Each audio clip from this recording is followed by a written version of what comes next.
Hello class, कैसे हो बच्चों। हम लोग पार्ट बी में ऑप्टिकल इंस्ट्रूमेंट के न्यूमेरिकल सीख रहे हैं। तो उसी में अब हमारे पास एक न्यूमेरिकल है। Diameter of aperture of a telescope is 5 metre and wavelength is 5000 angstrom. Find the limit of resolution of telescope. Note कर लीजिए कि एक टेलीस्कोप के द्वारा यानी कि व्यास 5 मीटर दिया गया है और जो लाइट इस पर आ रही है उसकी तरंगदैर्घ्य है 5000 एंगस्ट्रॉम। आपको निकालना है विभेदन सीमा। क्या निकालना है? विभेदन सीमा। तो नाउ हमारे पास बी है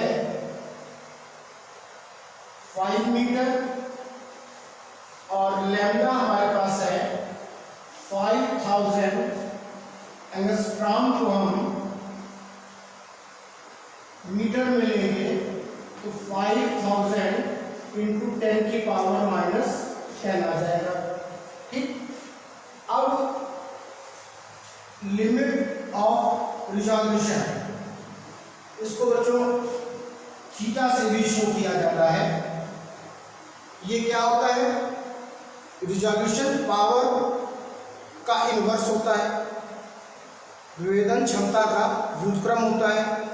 तो रिजॉल्विंग पावर के फॉर्मूले को उल्टा कर दीजिए, आपको इसका फार्मूला मिल जाएगा जो कि कितना होगा आपके पास, जो कि याद करिए रिजॉल्विंग पावर आपको कितनी बताई गई थी, 1.22 lambda upon the limit of resolution के लिए हमने बना लिया।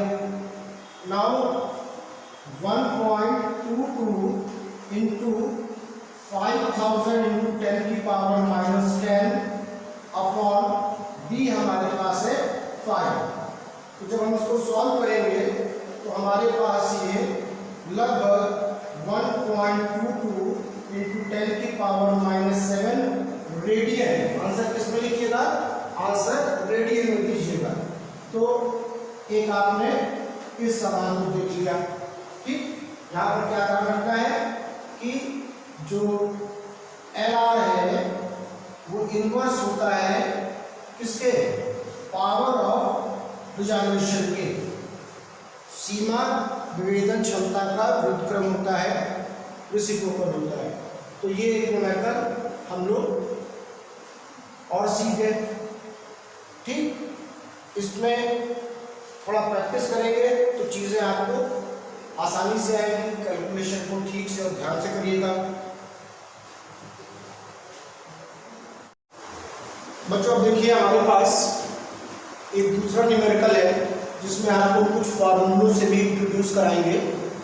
तो ये न्यूमेरिकल है, an astronomical telescope has focal length of objective and eyepiece 100 centimetre and 5 centimetre. एक खगोलीय दूरदर्शी में अभिदृश्य की फोकस दूरी है 100 सेंटीमीटर और नेत्रिका की फोकस दूरी है 5 centimetre. Find the magnifying power and length of telescope. आपको टेलीस्कोप की आवर्धन क्षमता और उसकी लंबाई बतानी है। कब? नंबर 1, जब फाइनल इमेज इनफाइनाइट पर हो, जब लीस्ट डिस्टेंस पर हो। मतलब आपको क्या बताना है कि इसकी जो आवर्धन क्षमता और लंबाई है, जब अंतिम प्रतिबिंब अनंत पर बने तो कितना होगा, और जब स्पष्ट दृष्टि की न्यूनतम दूरी पर बने तो कितना होगा। ठीक है बच्चों, टेलीस्कोप में ये आपका ऑब्जेक्टिव होता है लेंस और ये आपका आई पीस होती है। तो इस लेंथ को हम इंक्रीज या डिक्रीज करके फोकस करते हैं। कंडीशन में इसकी लेंथ क्या होगी, देखिए पहले तो ये पता है कि क्या करता है इनफाइनाइट पे अनंत पे जब इमेज होगा तो m is equal to minus F O upon F E रखेंगे। आपके पास एफ ओ भी है एफ ई भी है, कैलकुलेशन अपने आप करिएगा, -20 x आप आ जाएंगे। x इसके जूम को बताता है, तो m के साथ x लगाना चाहिए कि 100x कितना x है, उसकी मैग्नीफाइंग को बताता है। दूसरा, इनफाइनाइट अनंत पर लेंथ का formula L is equal to F O plus F E लिया जाता है। ठीक है, तो आपके पास एफ ओ भी है एफ ई भी है, आप ऐड करेंगे तो 105 सेंटीमीटर आएगा, ये आप सॉल्व करेंगे। बच्चों यहाँ लेंथ में कभी भी इन लोगों को माइनस में मत लेना, क्योंकि लेंथ कभी माइनस में नहीं होती है। अगर माइनस में हो कोई चीज़ यहाँ से तो उसको प्लस में कर लिया करो। तो ये आप दो फॉर्मूले इंट्रोड्यूस कर गए, जान गए, कैलकुलेशन कर ली। अब आते हैं फाइनल इमेज, लीस्ट डिस्टेंस। अंतिम प्रतिबिंब कहाँ बन रहा है, स्पष्ट दृष्टि की न्यूनतम दूरी लीस्ट डिस्टेंस, जो कि d is equal to 25 centimetre होती है। Is it clear? अब देखिए ये m का फार्मूला आपने लिया minus F O upon F E 1 plus F E upon D, formula बता चुका हूँ।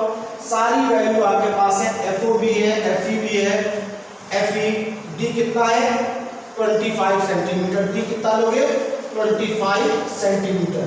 तो जब तुम इसको सॉल्व करोगे तो तुम्हारे पास -25/6 करके कुछ आना नहीं, ये तो नहीं अपने आप सॉल्व करना, इसको नहीं मैं बताऊंगा, इसको तुम खुद सॉल्व करोगे। डी का मान कितना रखोगे 25। अब बच्चों लीस्ट डिस्टेंस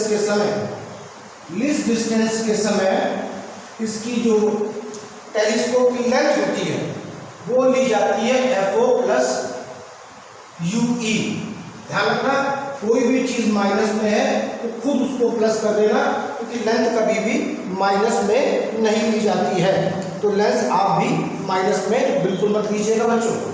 तो अब तुम्हें प्रॉब्लम आएगी कि तुम्हारे पास यू ई नहीं है, क्योंकि इमेज कहाँ बन रहा है 25 पे, तो आई पीस के लिए वी ई का मान D25 न्यूमेरिकल में दिया हुआ है, क्योंकि साफ रख रहा है फाइनल इमेज कहाँ बन रही है लीस्ट डिस्टेंस, और लीस्ट डिस्टेंस कितनी होती है D के बराबर, जो कि 25 सेंटीमीटर होती है।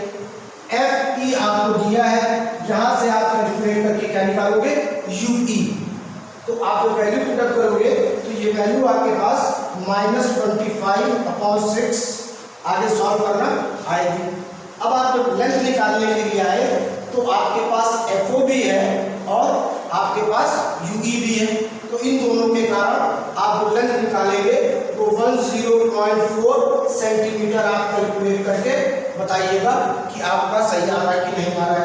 तो ये हमने आपको लेंथ के दो फॉर्मूले जो इंट्रोड्यूस कराए हैं, उनमें आपको बताया है कि इनफाइनाइट पर जब प्रतिबिंब अनंत पर बने तो लेंथ के लिए क्या फार्मूला यूज होता है, और जब लीस्ट डिस्टेंस 25 सेंटीमीटर पे इमेज बन रही है तो क्या फार्मूला यूज होता है। ठीक, तो ये दो फार्मूले आपको आज नए इंट्रोड्यूस कराए हैं। कैलकुलेशन बच्चों कर ही लोगे, ये तुम्हारा -24x के आसपास आएगा, एम की वैल्यू बता रहे हैं। और सब लोग ध्यान रखोगे लेंथ कभी माइनस में नहीं होती है, तो अगर आपका कोई एफ ओ कुछ माइनस में आ रहा है तो यहाँ उसको मॉड कर देते हैं, या आप ये समझ लीजिए कि उसको प्लस में ही लेते हैं, क्योंकि लेंथ माइनस में नहीं ली जाती है। Is it clear? तो इसका कैलकुलेशन मैंने आपको इसमें छोड़ा है और इसको आप हमें सॉल्व करके बताएंगे। यहाँ से हमारा ऑप्टिकल यानी लाइट का जो टॉपिक है वो ख़त्म हो रहा है। इसके बाद हम लोग वेव नेचर पर आएंगे, कर वो बात की बात है। ये आप सॉल्व करके मुझे सेंड करिए।